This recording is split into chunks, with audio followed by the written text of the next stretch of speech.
Good morning class. Good morning madam.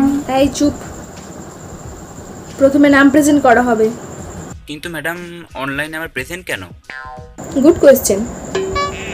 যাদের 70% উপস্থিত থাকবে তারা পরীক্ষা দেবে, বাকিদের আমি পরীক্ষা দিতে দেব না। ম্যাডাম পরীক্ষা তো অনলাইনে হবে। কিন্তু খাতাটা তো আমি দেখব। Okay ma'am. এবার নাম প্রেজেন্ট করছি, একে একে জবাব দেবে। আর হ্যাঁ, শেষও একবার হবে। Okay ma'am. Okay. Shweta. Yes ma'am. নতুন। ও টুম্পা সোনা দুটো হাম্পি দে না, আমি মাইরি বলছি আর খৈনি খাবো না। এই কে রে? টুম্পা নাকে নাক ঘষে দে না টুম্পা। শুধু নাকে নাক কেন, আমার বাড়িতে আয়, লাঠির বাড়িতে না ছুটিয়ে লাল করে দেবো। বেয়াদব ছেলে কোথাকারে। টুম্পা তোকে নিয়ে দীঘা যাব টুম্পা। শুধু দীঘা কেন, জেলে যাবি না? ভাগ জান থেকে। আচ্ছা সিলা দিয়া তूने मेरे प्यार। যত সব অভদ্র ছেলে কোথা থেকে ঢুকে যায় কে জানে। আচ্ছা বাদ দাও, পড়াশোনা শুরু করা যাক। বাকিদের প্রেজেন্ট? শেষে নিয়ে নেব। Okay ma'am. তোমাদের কতদূর পড়ানো হয়েছিল? Ma'am 30 science behind Kolkata to London বইয়ের 10 নম্বর পৃষ্ঠায় লেন্টার্ন ইন হ্যান্ড চ্যাপ্টারে আগে পর্যন্ত পড়ানো হয়েছিল। চলো শুরু করা যাক। তাহলে কলকাতাকে ক্যালকাটা থেকে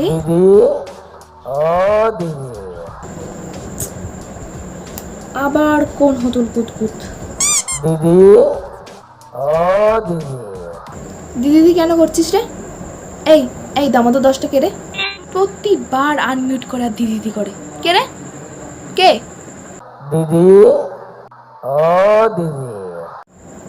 সাহস থেকে তো ভিডিও অন কর দেখি কে। দাঁড়া দাঁড়া, তোকে আমি রিমুভ করছি। আপদ গেছে। তো আমরা দেখছিলাম যে ট্রাইস্ট্যান্ড লাইট কতটা গুরুত্বপূর্ণ অবদান রাখে। নম্রতা রোহিতের কথা শোন ভাই, ওর জিএফ এর গল্প করছিল আমার সাথে। আরে একদম তকুরি মেয়ে একটা, আরে রোহিতকে নাকি প্রতিদিন দেওয়ার জন্য চাপ দেয়। আর রোহিত বেচারা ও তো পুরো খাপে খাপ হয়ে যায়। আরে দিনে 3-4 বার করে দিলে যা হয় আর কি। Shweta, your mic is on.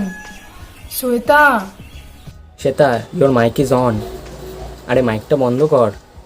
দাঁড়া, আমি ওকে কল করছি, দাঁড়া। দাঁড়া, কেউ মনে হয় ফোন করছে, দেখি কে। আরে রোহিত ওরা তো পুরো খাপে খাপ পঞ্চুর বাপ। একটুখানি দাঁড়া, দেখছি কে, একটু হোল্ড কর। হ্যাঁ হ্যালো, বলছি রোহিত না, প্রকাশ ফোন করছে। একটু দাঁড়া। হ্যালো। হ্যালো। হ্যাঁ বল। তোর মাইকটা অন। কোথায়? ল্যাপটপের স্ক্রিনের দিকে তাকা, তো সব কথা সম্প্রচার হয়ে গেছে। Ma'am ma'am sorry ma'am, ma'am ভুল হয়ে গেছে, আর হবে না ম্যাম। তোমার পরে হচ্ছে। তোমার হিম্মত কি করে হয় আমার ক্লাসে কথা বলার? দাঁড়াও, তোমার মাকে ফোন করছি, তুমি অপেক্ষায় থাকো। ম্যাম বলছিলাম মাকে প্লিজ বাড়িতে ফোন করবেন না ma'am, please. Mute yourself. Ma'am sorry ma'am, please ma'am করবেন না। তোমার মাইক বন্ধ করতে বললাম তো আমি। এটা আবার কে জয়েন হলো?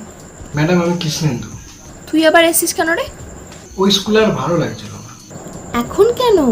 সেদিন তো তোর বাবাকে ডেকে নিয়ে যা তা বলে চলে গেলি। ক্লাসে থেকে পড়া করতে অসুবিধা হচ্ছিল। এখন অসুবিধা হবে বাবা, বলা যায় না তুমি কখন কি লিক করে দাও, তাই বিদেই না। নটন মিত্র ক্লাসে আছি। এই নটন, বলুন ম্যাডাম। তোরা তো সোয়াগ আসে কোথা থেকে? সোয়াগ আসে না, সোয়াগ তৈরি করে নিতে হয়। তাই নাকি? আমি এই ক্লাসের প্লে বয়। আমি প্লে বয়, কিন্তু আমি ক্লাসে খেলি। আমি শিক্ষার্থীদের সাথে খেলি। এই যেমন ধরুন সেদিন রুমা, আয়সা, পামেলা। হয়েছে, হ্যাঁ আজকের মতো এখানেই শেষ। 6 জুন আমি অনলাইনে পরীক্ষা নেব। সবাই যদি পড়াশোনা করে না আসো, সবার অবস্থা টাইট করে দেবে। নাও এবার নিজেদের রোল নাম্বার লিখে বিদায় নাও। আরে ছোট না, নাচুন না। আমি বেলে ডোরাও নই, জল ডোরাও নই, আমি একটা গোখরো, জাত গোখরো, এক ছবলেই ছবি। এটা আবার কোন হতুল কুতকুত? এটা ক্লাস না চিড়িয়াখানা? সবাই লেভ। বেশি কথা বলিও না, সালাম মারবো এখানে, লাশ পড়বে।